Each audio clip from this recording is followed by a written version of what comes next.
No. Come on, where is it? Dave, it's your Idaho Central app here. Any chance you're missing a debit card? Let's get that taken care of for you. With iCCU's card control, you can turn any card off with the tap of your finger. You got it. And back on again. Out, out, out, out. The closest Idaho Central Credit Union branch is in your pocket. It's the fall kickoff sale at Lithia Ford of Boise. We're going all the way so you can score more for your trade-in and trade up to a new Ford truck or SUV today. Visit Lithia Ford of Boise, where Ford begins in Idaho.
This is Bronco Nation News Live. The best interviews, the most informed opinions, the latest breaking news, all from the top Boise State insiders. Bronco Nation News Live from BroncoNationNews.com is presented by RowPaint.com, the official paint and coatings company of Boise State Athletics. All Bronco Nation news broadcasts come from the Western Collective Studios. Head down to Western Collective's locations in Garden City or downtown Boise to try some of their delicious beers, including the Horseshoe Golden Ale, the first beer to support an NIL collective. Now, here's four-time NSMA Idaho Sports Writer of the Year, BJ Rains, with another edition of Bronco Nation News Live. Whose fault is it that you guys haven't played yet? We're not going to ever play. And, if we play, hopefully it'd be a national championship game. That's right. I mean, it's just too complicated. And like you said, we talk all the time and share so much stuff, and we're open. We go on vacations together. We don't want to have to be, because, he gets psycho competitive and me. I'm normal. Okay. This guy flips a switch. So, yeah. No, it ain't going to happen. No. What about a charity exhibition or something? Come on. I tried. I wanted the Julian Locke in our building, but who knows, maybe if we played in Parma. If we could play in Parma and the Marcy Few Dome. Yeah. There you go. How about that? Who would have thought that would? Who would have thought that discussion less than a year ago at Mountain West Basketball Media Days? Now we'll have to have a new conversation. You better believe I'm going to try to get both Mark Few and Leon Rice back for another interview of that. Sorry, I had a phone call there. That interview. We better have it again with a new topic. Being in the same conference now. If you haven't seen the breaking news.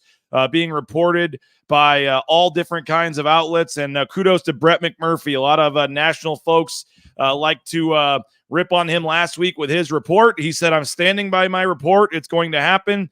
And sure enough, it did. Gonzaga is joining the Pac-12 conference. Should be an official announcement at some point here today. And super excited about that. And that's going to be huge news coming that Gonzaga is officially joining the Pac-12 here in the near future. So, man, that's huge. So, I got my phone's going off the hook. I don't know who's calling me or what news is going on. We'll see. But I just had 3 calls in about a minute. So, Jay Tust going to join us shortly here. We'll discuss the Gonzaga news. We'll discuss Ashton Jeanty and his pursuit for Barry Sanders' rushing record. A lot to get to. We were going to, have Barry Sanders be the and Ashton Jeanty be the main topic on the show today. But obviously, with the breaking news in the Pac-12, that jumped to the top of the ship. Looks like the official announcement has already come from the Pac-12. Somebody is saying on social media, so I will check for that on Twitter real quick. But now, you kind of, 2 minutes ago, welcome Gonzaga to the Pac-12 conference. So huge news. And again, congrats to Brett McMurphy. He stood by his reporting. Others criticized him, and he was 100% right. So Brett McMurphy, there's a reason he's the best in the business. We had him on the show last week. We're going to try to get him on the show again as early as today. If he replies to one of my texts, we'll see. But that is huge news on a lot of fronts for the Pac-12 because, man, the first thought is that is big. That is brings some credibility to the league, which they badly need at this point. And I think that's a big-time addition, a big-time headline to get Gonzaga basketball, a national power, into the Pac-12. Obviously, that ripples down to Boise State with now getting a home game with Gonzaga every year at Extra Mile Arena. You get a road game at Gonzaga. 2 games a year against Gonzaga is going to be absolutely huge for Boise State. I mentioned the Leon Rice, Mark Few connection. They could never, they never wanted to play, but now they have to. And I think, as Leon Rice said the other day, we want to make the best basketball league possible. And if that means, that means finding the best teams. So I think he's going to be okay with it, because it means it's really going to help the credibility of this league and make it one of the better leagues in the country. And it's a conference game, so you have to do it. It is what it is. No, I think that it is a huge announcement, and I think it's huge. And as I said, it trickles down to Boise State, but I also think it trickles down to Memphis. I think this is a big deal. You're trying to convince Memphis to join this league. We all heard the press conference from the athletic director last week, where he basically begged the Pac-12 to come back with a better offer. And I assume that this makes trying to lure in Memphis a little more attainable. Go up your offer if you're the Pac-12. Offer them some more money for the buyout. If you don't want Tulane, if you don't want South Florida, which is fine, if you just want Memphis, I would still take South Florida and Tulane and go to 10. But if you just want Memphis, that's fine. But what I would do is up your offer on the other schools there. So I would definitely up those offers. And looks like Jay Tust has finally joined us here. Jay, welcome to the show, man. A lot of big news going on today. Yeah, exciting news, I'd have to say as well. This is big for the Pac-12 for sure, BJ. No doubt. And I was already kind of discussing what this means for Memphis, too. I think you up the offer, and I think this increases the chances now that this is a league Memphis is going to want to revisit joining here. Yeah, I agree with you on that. And, I think that we had a pretty good understanding the last week, BJ, that those talks with Memphis weren't over. And I think now by getting Gonzaga into this basketball league, it only helps you go back to the table. I also think that, it spoke volumes about how you didn't necessarily hear the Pac-12 was seeming to panic last week after, some of the decisions were made, especially out of the Mountain West schools. I think they're still very focused on adding schools that bring value. And this is a big time statement by adding Gonzaga, bringing a school that adds value to the league in a potential media rights deal. Super. I upped the offer to that. I was just saying, take the $2.5 million you're going to give Tulane and South Florida and just add that to what you're going to give Memphis and give them 7.5 right there. And see if that's enough. And either way, I think you up the offer, and I think you get Memphis. And for all the people, when UNLV decided to stay, and all the people, myself included, saying, man, did they make a mistake? How bad does this look? If you end up with Memphis and you end up with Gonzaga, is it the best conference of all time? Is it as good as it maybe could have been when you heard they were leaving for the Pac-12? Maybe not, but it's certainly a better situation than they're in, and it's a nice conference. Well, I texted you, BJ, and that's why I was a little late to the show, because I was trying to do some quick calculations here. And I know that in recent years the Bart Torvik rankings they're pretty good metrics, right? And so that's what I was trying to add up really, really quick here, just going over the new Pac-12 with what Boise State's joining versus the Mountain West that they're leaving, right? And you have Gonzaga, San Diego State, Washington State, Colorado State, Boise State, all in the top 50 of the Bart Torvik rankings. Utah State is barely on the outside of those. The average conference ranking for the Bart Torvik, using the Bart Torvik rankings, is 76.1, which means on average, you're not far off of averaging an NCAA tournament team, like not too far off, right? And then you look at what they're leaving behind. In the Mountain West, only Nevada and New Mexico are in the top 50. The average rankings of the teams that they have secured in that league is 123. So approximately 50 spots lower than what the Mountain West than what the Pac-12 would average, starting in the 2026-27 school year. So I know this is you're using today's metrics to, put perspective on something that's 2 years away, but I still think that shows you that they are absolutely leveling up by joining this version of the Pac-12 conference, BJ, at least in basketball for sure.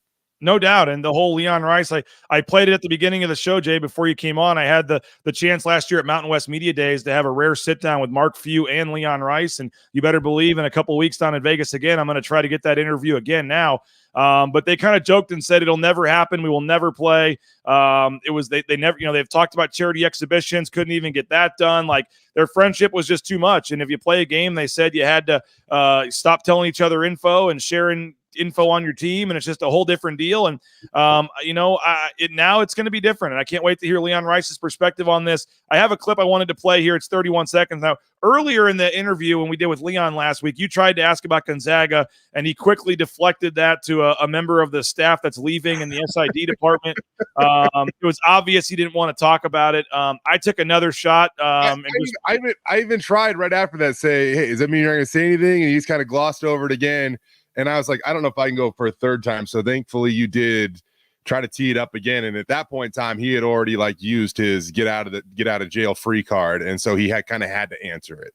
Yeah. Here's what he said when I asked about Gonzaga just a couple days ago. All the Gonzaga talk. Well, my goal for us is to be the premier basketball league west of the Mississippi, and or on the West Coast, whatever you want to say. And let's go get the best basketball teams, not just geographically in the whole country. And I hope I think we'll have the mindset as a conference to do that. And then, you got a great football league and a great basketball league. That's what we need.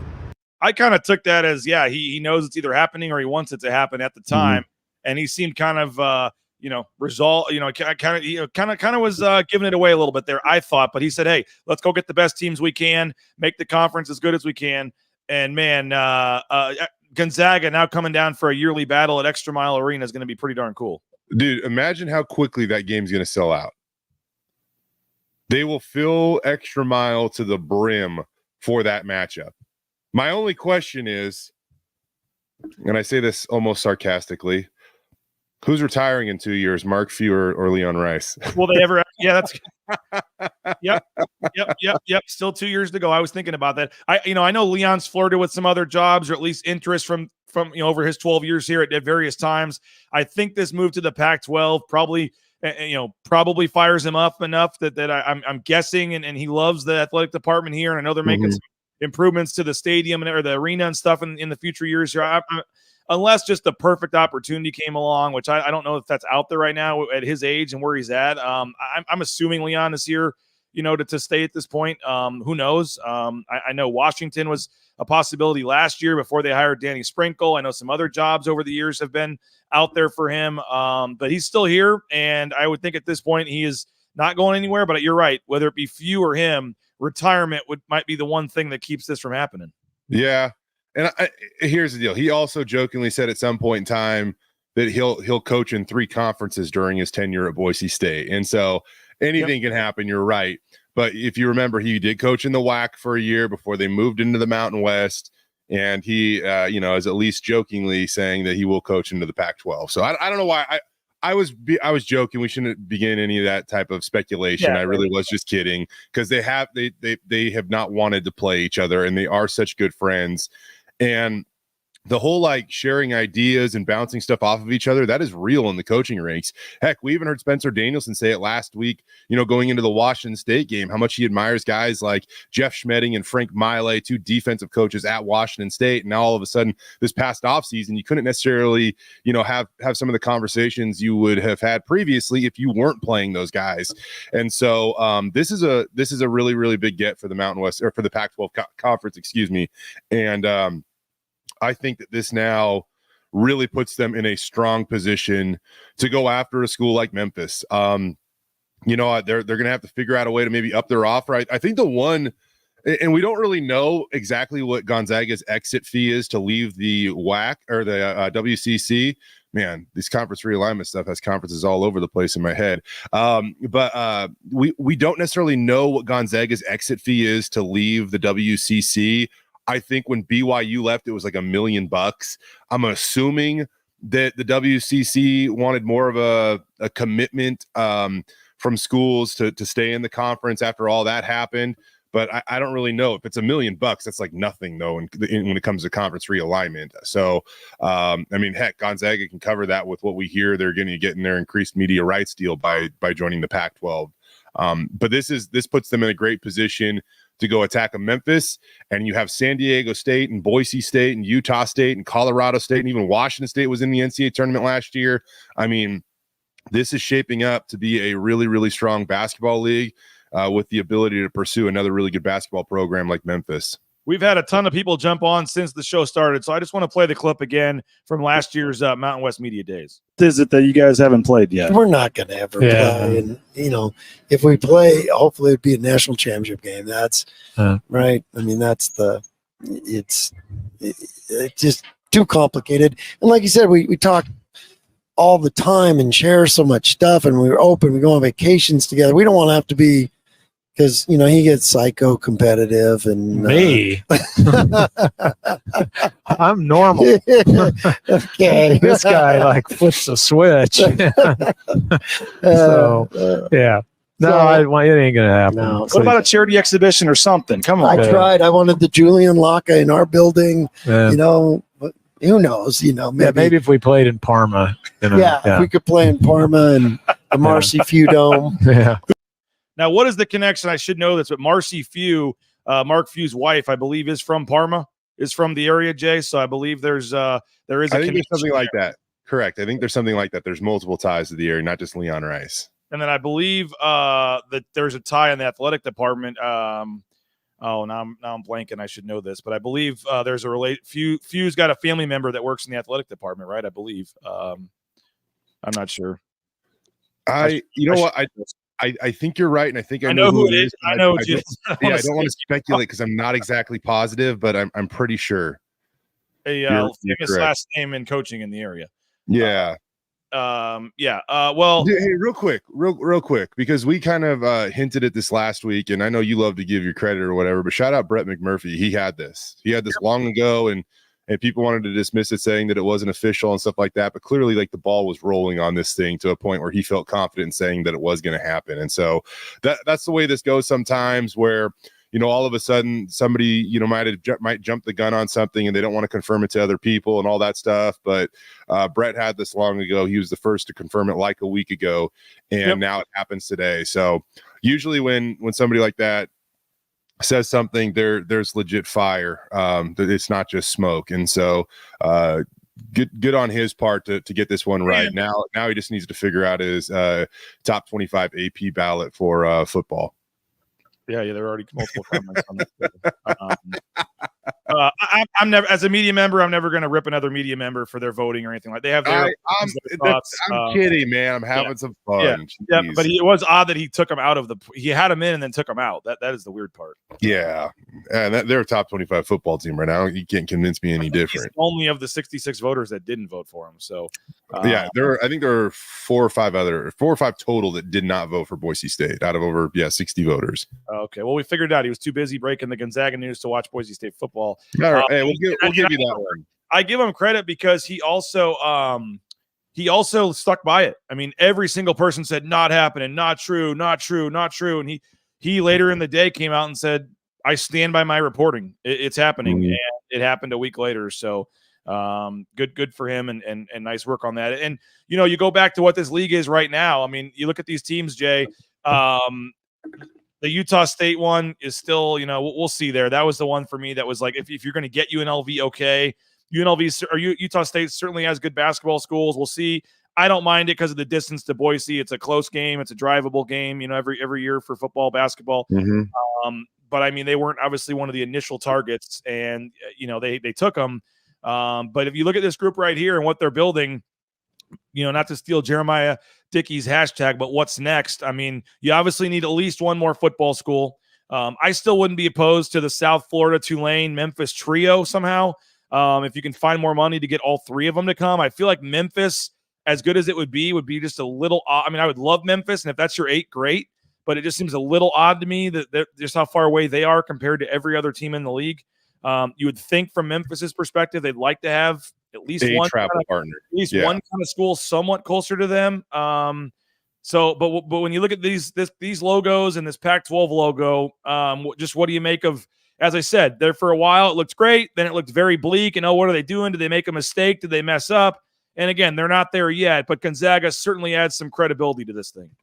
Well, we took some time to explain this on multiple occasions, BJ, when Oregon State's AD came out and said that it was going to require football. Like we kind of, we dismissed that because that's just not what we had heard.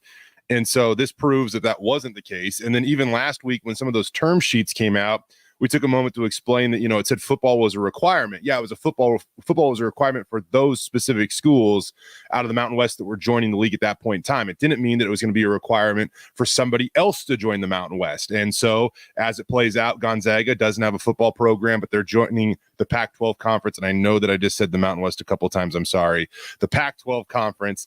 So I really like the makeup of this league. And I think that this is a huge addition for the league. And, BJ, it's interesting. There was somebody that tweeted out a comparison of the Pac-12's announcement that those 4 Mountain West schools and now 5 are joining the league versus the Mountain West reconfirming their commitments, right? Did you see this tweet by chance? I didn't. No.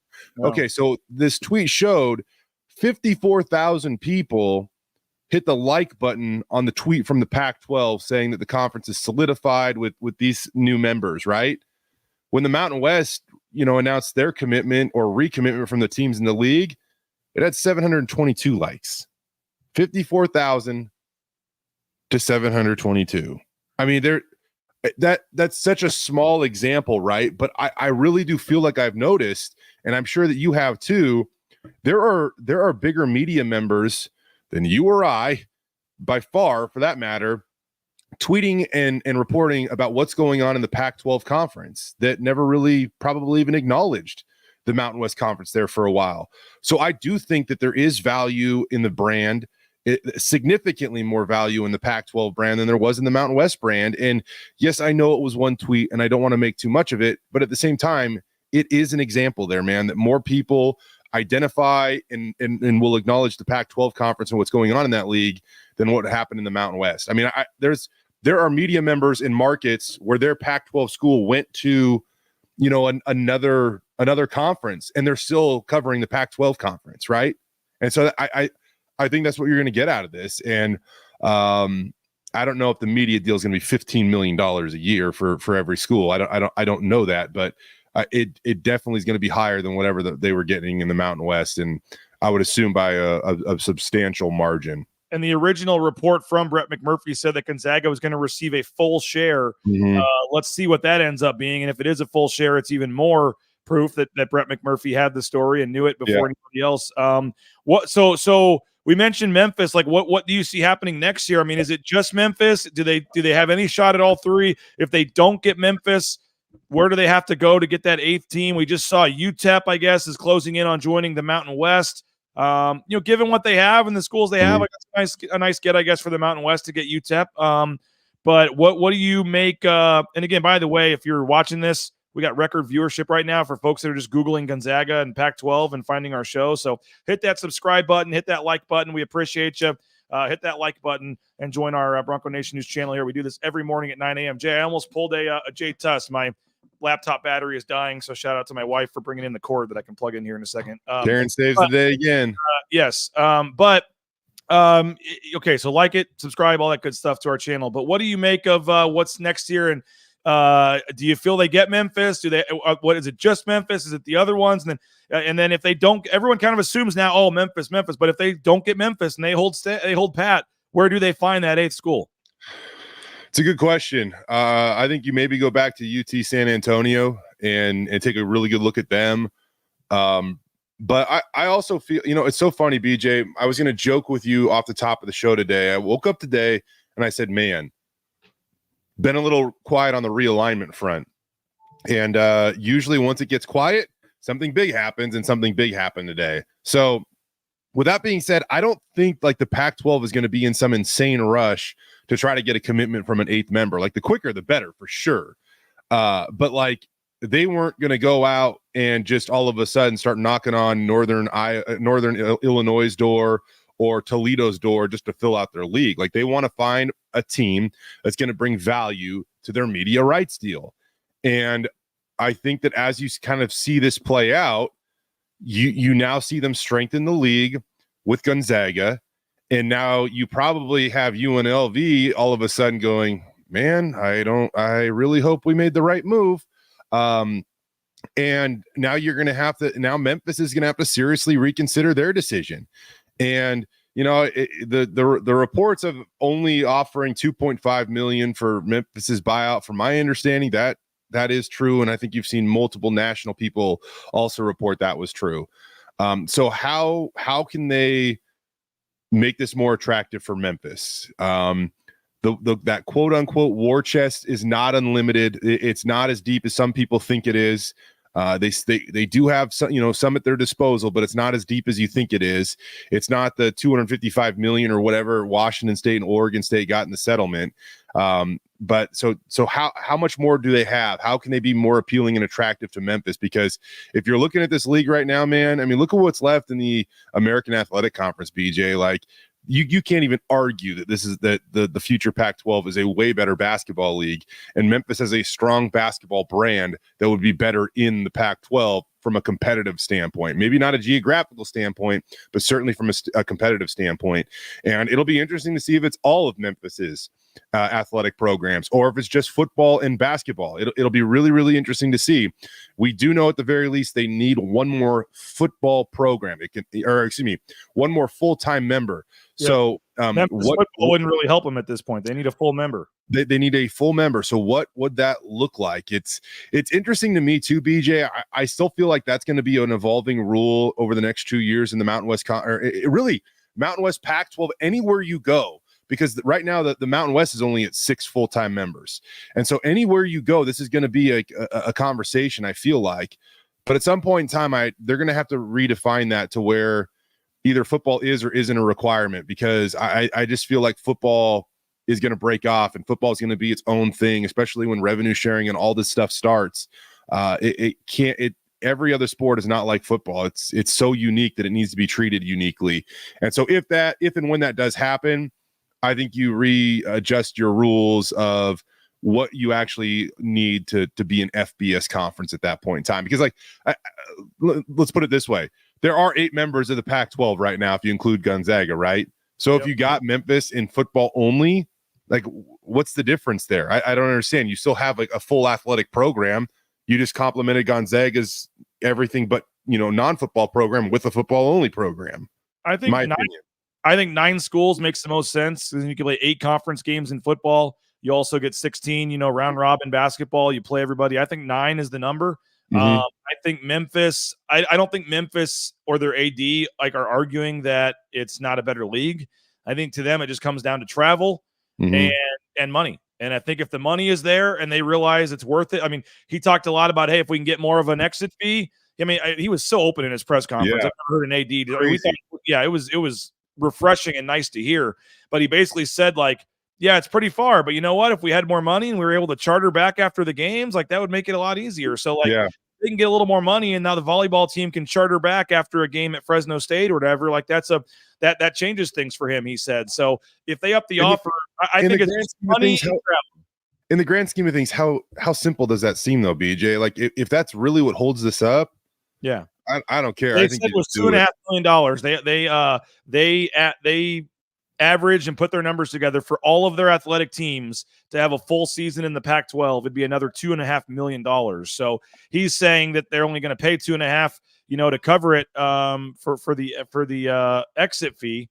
That would leave them with the $25 million. So I think you have to up the exit fee and help subsidize the travel or something for a couple years. And I think you probably get it You're done. telling me that like, so if you went to Memphis and you said, fine, it's an extra $2.5 million, we'll subsidize your travel fee. It would cost each school approximately $300,000 out of what they're getting. Like I'm sorry. I think that's absolutely worth it. And it's not like you're giving them more. It's just you're offsetting certain costs. I think that would be more than worth it at this point in time. And I don't see how when these schools are going to easily double, what they got in the Mountain West, or about double. I shouldn't say easily double because we don't know yet. But when they're going to get $4 or $5 million more than what they got in the Mountain West, to say, hey, can we take $300,000 out of each of your deals and give it to Memphis to travel? I just don't see how that's not a good option. Like to get them in the league, like now you are really cooking with fire. You have now assembled the best of the group of 5 into one league. And who was a national reporter that tried to, I don't know, blame the Mountain West and said it was the stupidest thing in realignment yet. I don't know. I thought that was ridiculous because there's so much. He's great, by the way. Don't get me wrong. I'm not, but I just disagreed with his opinion at that point in time. Like that to all of a sudden, have all the littlest guy in this fight catching the smoke or whatever. I just thought that was wrong. I mean, for Oregon State and Washington State try to save their conference. Come on, man. And again, get over, like, they're not going to merge. Like they're not. Not now. I don't know what it would take, but I've always been of the opinion they're not going to merge, because the whole point of this is to get the bottom feeders out. Like it is, and sorry, but that just is what it is. Washington State and Oregon State were those bottom feeders not long ago, and now, unfortunately, if there was a merge, BJ, you would be looking at schools like San Jose State and Wyoming and in Nevada that they would be left behind, and so. Gonzaga didn't want that. They already had a chance to join this league. Yeah, that's why the merge is not happening. And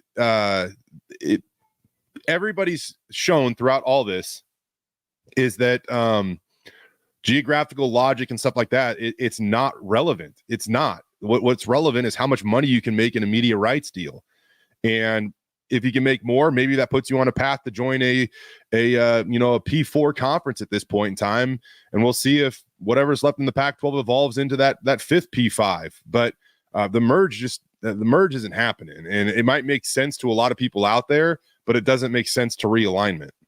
Yeah, no doubt. By the way, there's some folks mentioning there was Grand Canyon talk, I guess, on social media. John Canzano saying Grand Canyon University also on the Pac-12 wish list, told discussions were planned and interest was mutual. Stay tuned.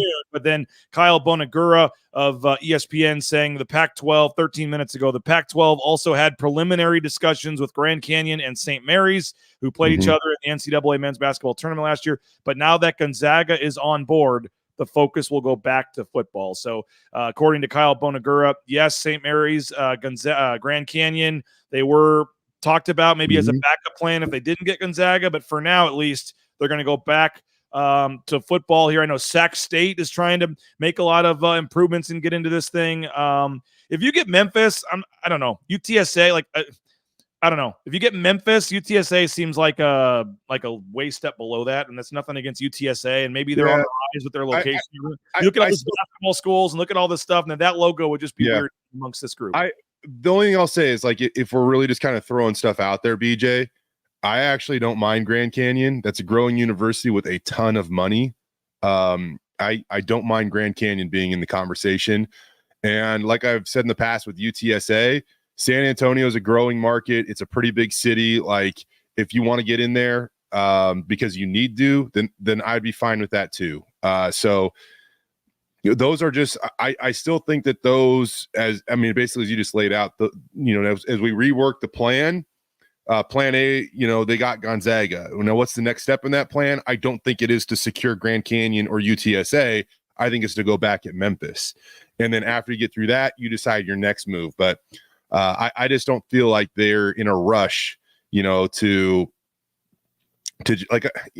hey, Gloria is doing everything she can to save the future of the Mountain West Conference, and a serious hat tip to her. But if the Pac-12 was to go after, again, Northern Illinois or Toledo or UTEP, it would still, to me, it would feel like a little bit more of a panic move than a strategic move. And the point of all these like-minded individuals, which we continue to hear about, is not to make panic moves. It's to use data to make strategic moves and who actually adds value to the league, not just fills out the league. And so that's what I think a major emphasis is going to be moving forward, making that strategic move using data that's going to help this league, not necessarily make the pieces of the pie smaller for the members in the league. If you had to guess right now, is it just if it's one or the other, is it just Memphis or is it some combination of Memphis, Tulane, South Florida, UTSA?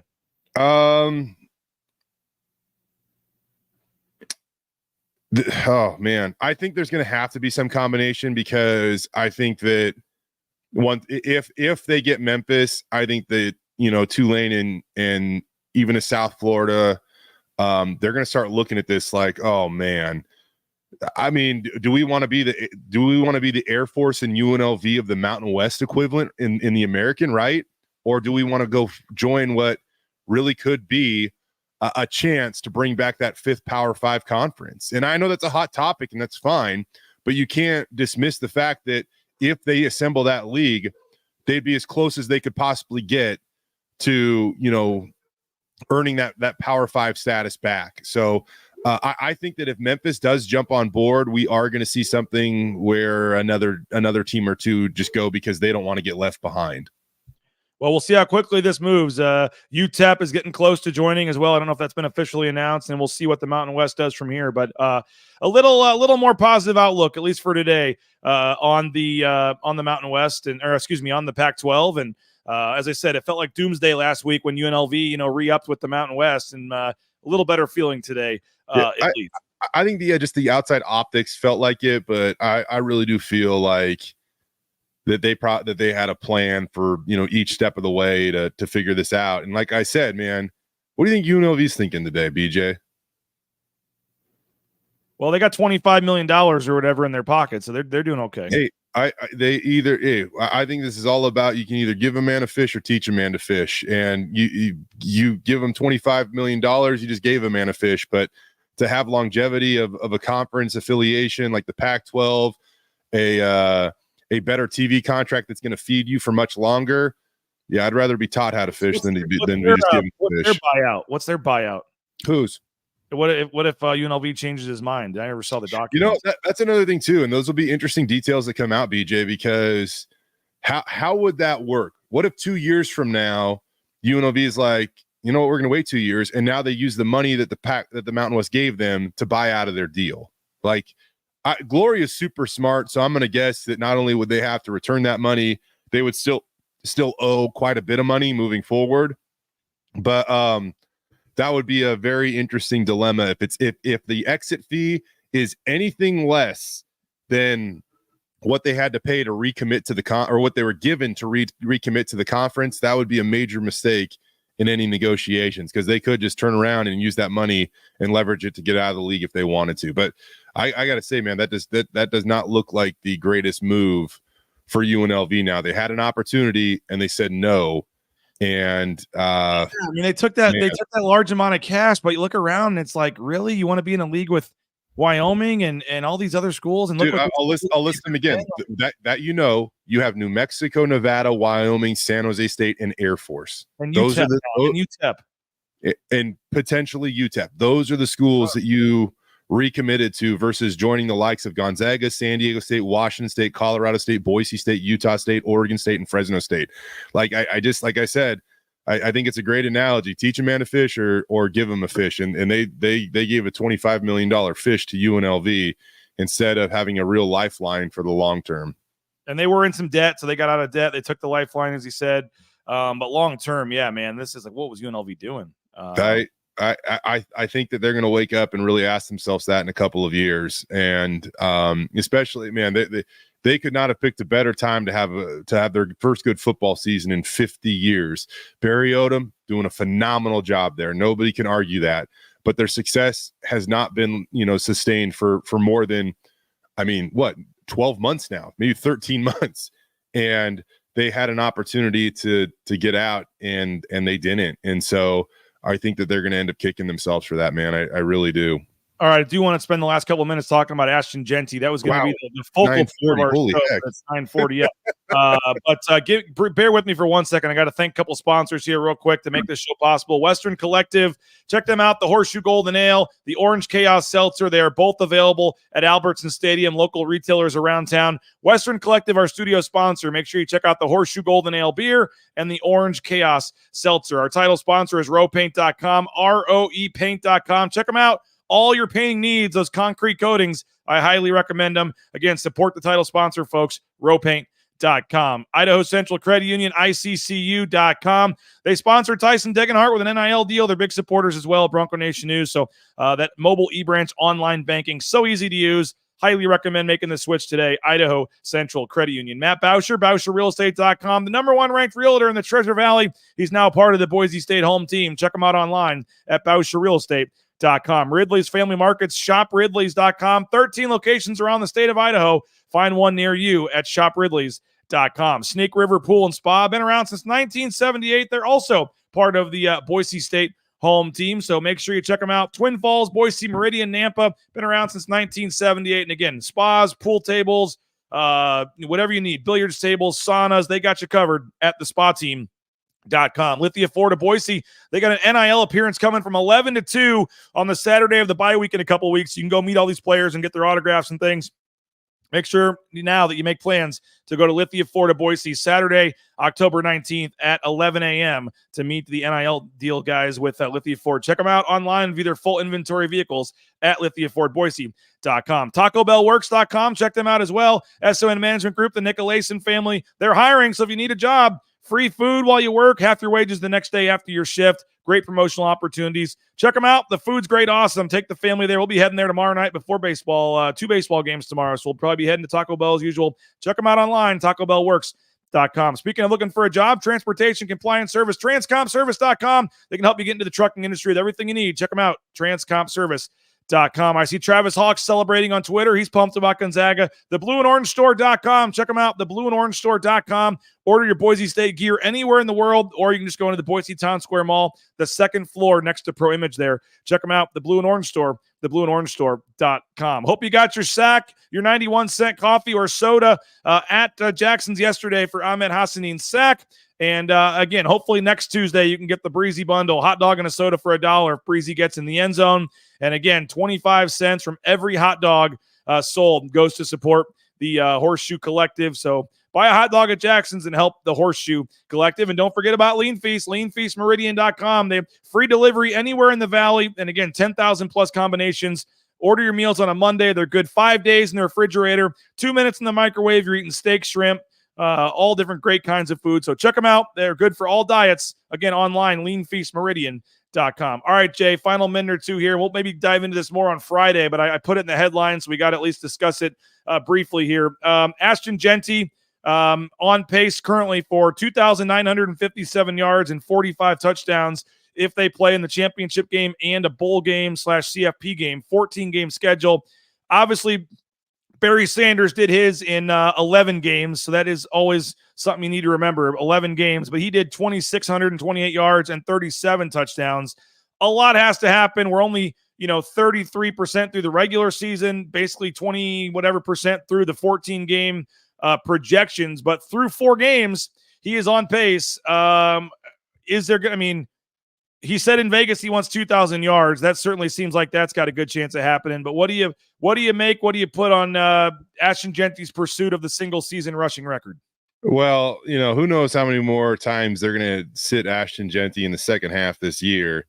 But like if you wanted to, have a little fun with this here, and you talk about Barry Sanders breaking the record in 11 games, technically Ashton's only played in 3.5 games, right?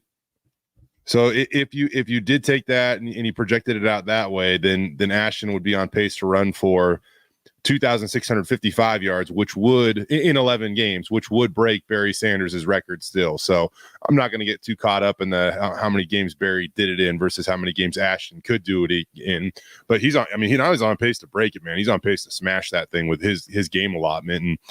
And who knows, man, there might even be a 15th game tacked onto that thing with the way that this football team can play with him, at the, leading the charge.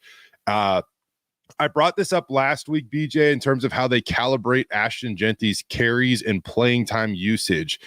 And I was a little surprised that we were sitting next to each other in the press box. In the very final drive of the Washington State game, I thought they would go to another running back. I firmly believe if Sire Gaines was available, they would have, but they just wanted to finish off Washington State. And so they left Ashton Jeanty in there. But if you do go look at his snap percentages against Georgia Southern, I believe off the top of my head, he was right around 62, 63%. Against Oregon, he jumped up to almost 87%. Against Portland State, he went way back down to like, I think it was 36%. I mean, it was way down. And then against Washington State, he goes back up to 90%. And so I don't think that, you know, people that say they never look ahead and hey, if they need Ashton to go win a football game and they only planned on playing him a half, you better believe that they're going to use him and he's willing to go. But they're clearly being intentional about how they try to manage his workload so it doesn't get to be, you know, too much. And with all that in mind, I think the most significant thing about this is when Jay Ajayi set the school record for rushing yards in 2014, he had 347 carries that year. He had 397 touches that year. Ashton Jeanty at the moment is on pace for 267 carries this year and under 300 touches. So he could, I mean, BJ, there's a chance that he could have almost 1,000 more rushing yards than Jay did in 2014 and still have almost 70 carries less than Jay. Like that's pretty, that's awesome. Like that's awesome. That, you know, I wondered prior to the season if they were going to give Ashton Jeanty 350 touches. They might not need to, man. Just chuckling at I didn't even get the question out all the way to Dirk. And he, you know, I said, you know, but he was a little testy yesterday, I guess you could say, like he usually is sometimes. The point I was trying to make, which I never got the question out because he cut me off, was when you deal with that, Jay, as you're talking about his workload, you don't want to have too much workload, but when you're seemingly, you know, getting 7, 8, 9, 10 yards a carry every time you hand him the ball, like there's got to be a temptation to be like, why would we take him out right now? And so I thought the question was valid. I was obviously being sarcastic about giving him the ball every play, but that was the point. Like, how do you weigh his workload and keeping him healthy and frankly, his pursuit of history and his pursuit of these records with, wanting to keep him healthy and throwing in just how productive he is. And so I know Dirk was just kind of being Dirk, but I think that's a real question as the season goes on here. And he is pursuing a potential Barry Sanders record. And if Boise State's pushing towards the CFP and you're blowing teams out in some of these games, when do you make that decision? I think that you don't make the decision now. I think that if you're playing Oregon State the day after Thanksgiving and you realize that he needs, 200 yards to get there, you have a conversation with him. You see how important that record would be to him. And that's when you make that decision. You make it near the end of the year when it really truly seems within reach. Not right now, because so much can happen over the next month and a half that completely changes unknown variables that completely change the dynamics of everything. So I think if you get to the end of the season and all of a sudden it really is within reach, you talk with Ashton and you say, how valuable is this to you? And then you move from there. But Spencer Danielson also took time yesterday to explain that he's got to make sure he's doing a good job of protecting Ashton Jeanty, because if Ashton Jeanty wanted to right now, not only could they give him 40 carries a game, but he could be doing, probably 15 different podcasts and interviews and whatnot every single day. And so they're doing their best they can to make sure that they're kind of managing and monitoring that. And I do fully expect at some point, whether it's this week or next week, the Pat McAfees of the world or one of those guys to either get him on or frankly, more likely, like a Pete Thamel coming out to Boise and doing a Sarah Tom Rinaldi coming out and doing a sit down with them before one of the games on one of the Fox networks or something. McAfee's done a good job of giving him a lot of hype. Also, there's that Boise State connection with Chuck Pagano and Boise State and Pat McAfee, and something like that would be a lot of fun. But yeah, we're getting to the point in time where you're going to see some national media travel out here. It'd just be so interesting, BJ, if the companies those national media members worked for actually, put Boise State on as opposed to having them play on FS1 instead of Big Fox with a. I really game. hope this Pac-12 gets back on ESPN somehow. Yeah, let's put Ashton Jeanty on FS2 this week. Like, what the hell are you thinking? Like, I don't. That doesn't bother me. I'll be at the game. Fans will be at the game. I know it doesn't bother you. It doesn't bother me. I'll be at the game too. But like, I don't know.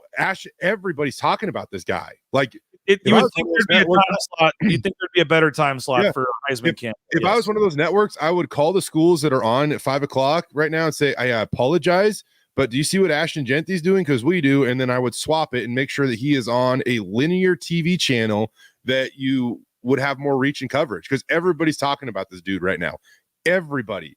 It's insane. Like, this is like the Kellen Moore treatment, man, where you could have tweeted out, when Kellen Moore's heyday, Kellen Moore looked at a cloud and the tweet would have gone viral. And now we're getting back to that stage with Ashton Jeanty, where pretty much anything you put out about him has tremendous reach and is gold. And I do think there's something to this, because the game has to be on a Fox Sports 1, Fox Sports 2 channel. And somebody is mentioning here baseball playoffs. There's like 4 games on Saturday, and a lot of those are on FS1. So I think there were less time slots this week, unfortunately, because of the MLB playoffs and Boise State being contractually obligated to be on a Fox network for this one. Because I guarantee a CBS Sports or there's some other networks out there that would have loved to have had the game. There's only a certain number of time slots, and they couldn't obviously couldn't make a trade probably this late in the process. But it seems like a miss and a bad beat. That is tough. But you know what? The UNLV game Friday night, national TV, I think that's going to get a ton of eyeballs. The Hawaii game actually doesn't surprise me. It's going to be everyone's 11 p.m. Eastern. Everyone's going to be wanting to watch that late at night to see Jeanty. That could be decent. So the only kind of standalone game, even though it's that late at night. No, it's been the Ashton Jeanty mania has been crazy, Jay, and it's only going to continue here. Probably. We've seen all these. I saw like Todd Gurley, like all these random NFL players hype, like giving them shout outs and stuff. Like it's pretty cool. And like I said, I don't see it slowing down anytime soon. And Utah State, Jay, has one of the worst rush defenses in the country. We can talk about more about that on Friday. But this should be another game where Ashton Jeanty can put up some big numbers. But again, this may be one of those games where the question is, when do you get him out of there? Yeah, he's going to have 178 yards on 18 carries after 3 quarters, but they're going to be up by 28, so he's not going to play in the 4th. I could see it happen. By the way, Boise State, Washington State did appear on Bad Beats last night. The over-under, it was looking very nice for the under there till late in the 3rd quarter, and I think there was like 3, 4, 5 touchdowns scored in the 4th quarter or late in the 3rd, including that one with 20 seconds left in the game to push the total over. That was a bad beat for some, but I'll be honest, I think most people were probably on the over. So the bad beat may have been for Vegas in that one. Yeah, I agree on that. So in that case, good. All right, Jay, appreciate you if you're listening. Appreciate your time as always. We'll the Gonzaga thing, we'll monitor that. We'll see what's next. Who knows? By Friday, we may have more realignment news to talk about. We'll see. But appreciate it as always, Jay. Don't forget, folks out there, tonight, 8 p.m. is the Riley and Ridge Show. They're working on a couple of cool guests, so make sure tonight, 8 p.m., come on out to the patio upstairs out at the James Kitchen and Bar, 8 p.m. tonight.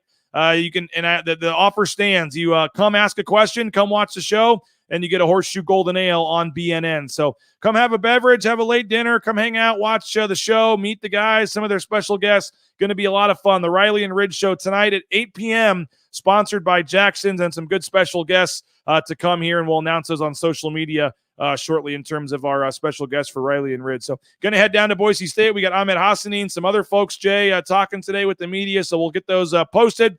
You can watch KTVB tonight, every night, for all your various newscasts to get Jay and KTVB's perspective on things and their coverage. And then John Mallory tomorrow at 9 a.m. We're switching Johnny and Brad Bedell due to scheduling conflict this week, so Johnny will be tomorrow at 9 a.m. Jay, appreciate you. Thank you, everybody, for watching. Make sure you subscribe. Hit that like button on our channel here. Help us on YouTube. And if you can subscribe at BroncoNationNews.com, it's just $50 using the promo code BNN50 deal. So have a great rest of your day. We appreciate you. And we'll talk to you later. Bronco Nation News Live, BroncoNationNews.com.